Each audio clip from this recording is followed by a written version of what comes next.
یہ کتنے شہروں میں متعارف کرایا گیا ہے؟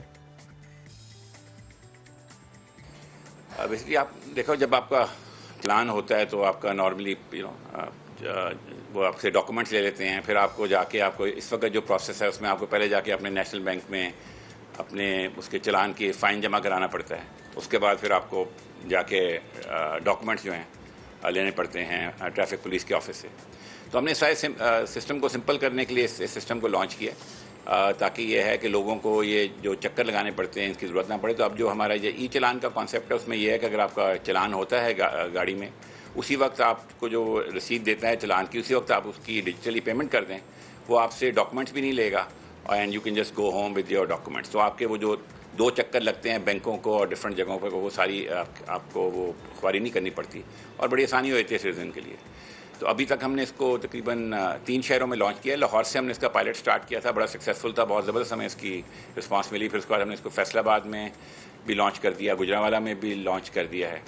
آگے ہم اس میں اب آگے انشاءاللہ ملتان میں اور راولپنڈی میں لانچ کرنے جا رہے ہیں اور آہستہ آہستہ اس کو پورے پنجاب کے سارے ہی ڈسٹرکٹس کے اندر اس کو لانچ کر دیا جائے گا.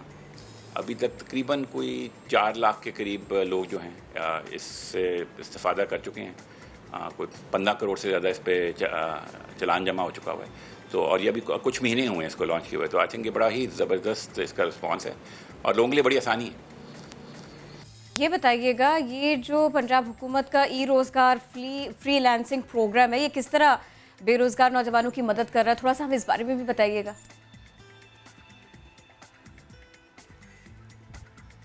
یہ بڑا اچھا زبردست پروگرام ہے. بیکاز آپ کو پتا ہوگا پاکستان اس وقت فری لانسنگ میں دنیا میں نمبر 4 پہ ہے، ٹھیک ہے، وچ از ویری کمینڈیبل. اور اس کے اندر یہ ہے کہ یہ بہت بڑی مارکیٹ ہے فری لانسنگ کی. It's more than $1 trillion gig economy ہے. تو ہم اس پروگرام کے تھرو ہم آن لائن بچوں کی ہم نے سینٹرز بنائے ہوئے ہیں جس میں ہم بچوں کی ٹریننگ کرتے ہیں. ڈفرینٹ 2 اور 3 ہمارے ڈفرینٹ کورسز ہیں اور ساتھ ان کو ہم یہ بھی ٹریننگ کرتے ہیں کہ آپ نے یہ جو انٹرنیشنل پروجیکٹس وغیرہ ان کے لیے کس طرح بڈنگ کرنی ہے. تو اس میں یہ ہے کہ ہمیں اس کا بہت زبردست رسپانس ہے اس پروگرام کا. اور ابھی جب کووڈ کی وجہ سے ہمیں کیونکہ یہ اسکول اور یونیورسٹیز بند ہو گئیں جہاں ہمارے یہ ٹرز ہیں، تو پھر ہم نے اس کا ایک ڈیجیٹل سسٹم بھی مترادف کرایا. تو ہم آن لائن ٹریننگ بھی کر رہے ہیں، اس پہ بھی ہمیں بڑی زبردست رسپانس ملی ہے. اور اس میں سے جتنے بھی بچے اس پروگرام میں سے گریجویٹ کرتے ہیں most of them get self employed. اور ابھی تک کوئی 35-40 کروڑ کے قریب وہ جو بچے جو ہیں خود ریونیو جنریٹ کر چکے ہیں ڈفرینٹ پروجیکٹس بڈ کر کے. اور کچھ بچے تو ایسے بھی ہیں ماشاءاللہ جنہوں نے اپنی چھوٹی چھوٹی کمپنیز بنا لی ہیں کہ وہ آہستہ آہستہ بڑھتے جا رہے ہیں. ان کے ساتھ 3-4 بچے شامل ہو گئے، پھر چھوٹی چھوٹی کمپنیز بنا لی ہیں. ماشاءاللہ اس کا بڑا رسپانس ہے. اور سب سے بڑی بات یہ اس میں 50% سے زیادہ participation right. Freelancing programme کا سر بہت شکریہ. اسفر صاحب ساتھ موجود تھے آپ، لیکن اس سے پہلے جب ہم بات کر رہے تھے کرن سے ای چلان سے متعلق، تو اب میرا اپنا اوپینین ہے کہ تھوڑا سا لیٹ ہے. پھر کراچی میں تو چلان ہوتا ہے اسی ٹائم بھر دیتے ہیں، موٹر پہ بھی چلانا اسی وقت بھر دیتے ہیں، کوئی بینک جانے کا چکر نہیں ہوتا. لیکن اس میں ایک مسئلہ اور ہے کرن، وہ کیا؟ بڑے خرد برد کی خبریں بھی آ جاتی ہیں کہ جو چلان جمع ہوتا ہے وہ جاتا کہاں ہے، نیور نو. بھئی یہ تو اگر آپ صرف کراچی کے پرسپیکٹو میں بات کریں تو یہاں تو رقوم یوں جمع کروائی جاتی ہیں، آن لائن بھی جمع کروا دی جاتی ہیں، وہ لگتی کہاں ہے؟ You never know. بہرحال جو پتہ ہے وہ کیا ہے، وہ یہ کہ ہم بہت ٹیلنٹڈ نیشن ہے. اور میں ایسا کیوں کہہ رہی ہوں، ہم آگے بڑھنے کی کچھ روشن مثالیں قائم کرتے جا رہے ہیں. میں اس کا تذکرہ اب آپ کے سامنے رکھنے جا رہی ہوں. ایک شخصیت کے بارے میں آپ کو بتا رہی ہوں. اب میں کراچی سے آپ کا تعلق ہے. منیبہ گل کرمنالوجی میں ایم فل کیا اور اس سلسلے میں آپ بنی ہیں پہلی پاکستانی خاتون. سما کو آپ نے خصوصی انٹرویو دیا. منیبہ گل نے جرائم کی دنیا میں مؤثر قانون سازی نہ کرنے کا شکوہ کیا. انہوں نے کہا ان کا آبزرویشن یہ ہے کہ قانون سازی مؤثر نہیں ہو رہی، امپلیمنٹیشن نہیں ہو پا رہا، یہ سارے کے سارے مسائل ہیں. اب پرابلم یہ ہے کہ ایک جانب تو نومولود بچوں کا قتل یہ بڑھتا چلا جا رہا ہے، کاروکاری ہے، نوجوانوں میں نشے کی علت تھی، اس میں آئس بھی آ گیا، یہ نوجوانوں کو جلدی موت کے قریب، مزید ڈیمیج کے قریب لے کے جا رہا ہے. منیبہ نے سوشل سائنٹسٹ بن کر اس ملک کی خدمت کریں گی ایسے عزم کا اظہار کیا ہے. منیبہ کی شخصیت، وہ اب تک کتنا کام کر چکی، وہ اب کیا سوچ رکھتی ہیں، وہ اب پاکستان کی سوسائٹی کو بنانے کے لیے کیا کچھ کریں گی. مدثر نذیر ان کے پاس گئے، ان سے ملے اور کتنی عمدہ گفتگو رہی، کتنا کچھ آپ سیکھ سکتے ہیں. آئیے ہم اور آپ مل کر دیکھتے ہیں. کرمنالوجسٹ میں جینڈر نہیں ہوتا. کرمنالوجسٹ مرد اور عورت کی تقسیم سے بالاتر ہے. میرا نام منیبہ گل ہے اور میں پاکستان کی پہلی طالب علم ہوں جس نے کراچی یونیورسٹی سے ایم فل کی ڈگری کرمنالوجی میں حاصل کی ہے. ڈگری کا مقصد صرف یہ نہیں ہے کہ آپ ڈگری حاصل کریں اور آپ کی شادی بہت اچھی جگہ ہو جائے گی. ڈگری کا مقصد یہ ہے کہ آپ اپنا ان پٹ سوسائٹی میں کیا دینا چاہتے ہیں. انویسٹیگیٹر جب ایک کرائم سین پہ پہنچتا ہے اس وقت ایک کرمنل کی طرح اسے سوچنا چاہیے. کچھ کرائم ایسے ہوتے ہیں جنہیں ہم سوشل نارمز میں شامل کرتے ہیں. مثال کے طور پر آپ یہ دیکھیں کہ اگر کوئی ایک لڑکا لڑکی بھاگ کے شادی کر لیتے ہیں جبکہ لاء کے اندر پروویژن ہے کہ لڑکی اپنی پسند سے شادی کرتی ہے لیکن غیرت کے نام پہ مار دی جاتی ہے تو یہ کرائم ہے. لیکن اس وقت تفتیشی افسر کو بھی یہ لگتا ہے اور وہ یہاں بائسنس شو کرتا ہے کہ جی لڑکی کا کردار جو تھا وہی خراب تھا اور اس لیے وہ لڑکے اس کے ساتھ بھاگی. تو اس نے اس ایویڈنس کلیکشن کے لیے کوشش ہی نہیں کی کہ وہ ثبوت جمع کرتا. اس نے اس کو مرڈر ہی نہیں سمجھا. ہمارے یہاں آئس کا نشہ آج کل بہت کامن ہے اسٹوڈنٹس کے اندر. تو اگر میں یونیورسٹی میں اس طرح کا کوئی گروپ دیکھتی ہوں تو میں اس کو جوائن کر سکتی ہوں تاکہ مجھے یہ پتہ چل سکے کہ آئس کی سپلائی کہاں سے ہو رہی ہے, اس کی ڈیمانڈ کہاں پہ, کس طرح سے جو ہے وہ اسٹوڈنٹس کو آئس کے نشے پہ لگایا جا رہا ہے. اور اس طرح کی کئی چیزیں ہیں جو میں نے جرم کو سمجھنے کے لیے ان لوگوں کے ساتھ بیٹھی ہوں, انہوں نے سمجھایا, ان سے انٹرویو کیا, ان سے بات کی ہے کہ کس طریقے سے انہوں نے وہ کرائم کمٹ کیا. کیا کوئی ایسا جرم ہے جس پہ قانون لاگو نہیں ہوتا؟ کچھ سوشل نارمز ایسے ہیں جن کے لیے کوئی لاء ہی نہیں بنا. فینٹیسائڈ ہے, نومولود بچوں کا قتل کہلایا جاتا ہے, اس کو کبھی اس کے لیے کوئی لاء ہی نہیں بنا گیا. ڈیولپنگ کنٹریز میں بہت اسٹرکٹ لاز ہیں اور سزائیں ہیں. جب میں پریکٹیکلی فیلڈ میں گئی ہوں تو وہاں میں نے بہت سارے ایشوز ایسے دیکھے جن کو ایڈریس کیا ہی نہیں جاتا. ہمارے جو بنیادی مسائل ہیں, جو سوشل ایشوز ہیں, ان کو ہائی لائٹ نہیں کیا جاتا. تو وہ ایشوز دیکھ کر مجھے خیال آیا کہ کیوں نہ اس سے ریلیونٹ کوئی ڈگری یا ایجوکیشن حاصل کی جائے. فورنسک ڈپارٹمنٹ سے لے کر crime scene investigator, evidence collection, policing, intelligence agencies. تو کرمنالوجی کا اسٹوڈنٹ جو ہے یا کرمنالوجسٹ جو ہے وہ ہر جگہ فٹ ان ہو سکتا ہے. میں سیکنڈری اسٹڈی بھی جس سبجیکٹ میں نے اپنا تھیسس کیا اسی پر ہی کروں گی. میرا فیوچر میں پلان یہی ہے کہ پی ایچ ڈی کر کے میں ایز اے سوشل سائنٹسٹ اپنے معتبر اداروں کی خدمت کر سکوں اور اچھی پالیسیز اور اچھے پروجیکٹس جو ہے وہ ان کے لیے بنا سکوں. بہت زبردست انٹرویو, اور واقعی یہ جو قانون سازی والا ایک ایلیمنٹ ہے نا, اس پر کام ہونا چاہیے اور بہت زیادہ دھیان اس پر ہونا چاہیے. اور میں اس پہ فوکس کیوں کروں, یہ آگے چل کر ہم بات کریں گے کہ کچھ بل ہیں جو پیش ہو جاتے ہیں لیکن اس کے بعد وہ بل کہاں جاتے ہیں. یہ زینب الرٹ بل کی بھی میں بات کر لیتا ہوں کیونکہ اس میں بھی بہت تاخیر ہوئی تھی. اب جب پبلک ہینگنگ کا ایک بل پیش ہوا ہے اور اس کے بعد وہ ابھی پتہ نہیں اس پر بحث بھی نہیں ہو رہی, وہ کب قانون بنے گا یو نیور نو. بڑھتے ہیں آگے کیونکہ اس پر ہم نے آگے چل کر بات کرنی ہے. خیرپور سے خبر آ رہی ہے, سیلاب متاثرین کی کشتی دریائے سندھ میں الٹ گئی ہے. یہ حادثہ رپورٹ ہوا ہے جس میں 25 افراد ڈوب گئے ہیں, 18 کو بچا لیا گیا ہے. 2 بچوں کی لاشیں ملی ہیں. حادثے سے قبل کی فوٹیج سامنے آ گئی ہے جس میں لوگوں کو چھلانگیں لگاتے دیکھا جا سکتا ہے. اسی پر بات کریں گے. شفیق شر نے ہمیں جوائن کیا ہے. جی شفیق, کیا ڈیٹیلز ہیں آپ کے پاس؟ جی بالکل, یہ خیرپور میں پیرگوٹ کے کچے میں برادری جتوئی کے تھانے کی حدود موڑ جبر کے مقام پر کشتی دریائے سندھ میں جب الٹ گئی ہے. ہمیں سما ٹی وی کی اسکرین پر جو ہے اپنے ناظرین کو دکھا رہے ہیں کہ دریا سے جو ہے ڈوبنے کے پہلے کی والی فوٹیج اور جو کہ ڈوب رہی ہے وہ والی فوٹیج دکھا رہے ہیں کہ جس میں لوگ اپنے پیاروں کو مدد کے لیے پکار رہے ہیں, دریا میں چھلانگ لگا رہے ہیں. 7 بچے بھی جو ہے کہ وہ بھی مکمل طور پر ڈوب گئے ہیں جن کی تلاش جو ہے تاحال جاری ہے. 25 افراد کشتی میں سوار تھے جو مدد کے لیے کنارے پہ موجود لوگوں کو پکار رہے تھے, بلا رہے تھے, لیکن جو ہے کشتی پہ پانی بھر جانے کی وجہ سے جو ہے کشتی ڈوب گئی اور جو ہے کہ کشتی الٹنے سے پہلے بھی لوگ دریا میں چھلانگ لگا کر اپنی جان بچانے کی کوشش کر رہے ہیں. 18 افراد کو زندہ نکال لیا گیا ہے جن میں خواتین بھی شامل ہیں. باقی 2 بچوں کی لاشیں برآمد ہوئی ہیں, 5 بچوں کی جو ہے کہ تلاش کی جا رہی ہے. جی شفیق, آپ ہمیں اپڈیٹ کریں. ساتھ ہم جس طرح فوٹیج میں بھی دیکھ سکتے ہیں کہ چھلانگیں لگا رہے ہیں وہ لوگ, کیونکہ ظاہر ہے ان کو معلوم ہو گیا. بالکل کچھ ہی دیر پہلے, حادثے سے ذرا پہلے کی یہ فوٹیج ہے. جب کشتی ڈول گئی لوگوں کو اندازہ ہو گیا کہ اب تو ہم حادثے سے 2-4 ہو ہی گئے, اب تو جان پر بن ہی آئی ہے. پھر لوگوں نے اس کشتی سے چھلانگ لگائی, لیکن اس سب کے نتیجے میں ہوا کیا, 25 افراد ڈوبے ہیں. یہ خیرپور کی فوٹیج ہے, یہ خیرپور کی ویڈیو ہے جو ہم آپ کو دکھا رہے ہیں. ڈوبنے والوں میں 12 خواتین اور 8 بچے شامل ہیں.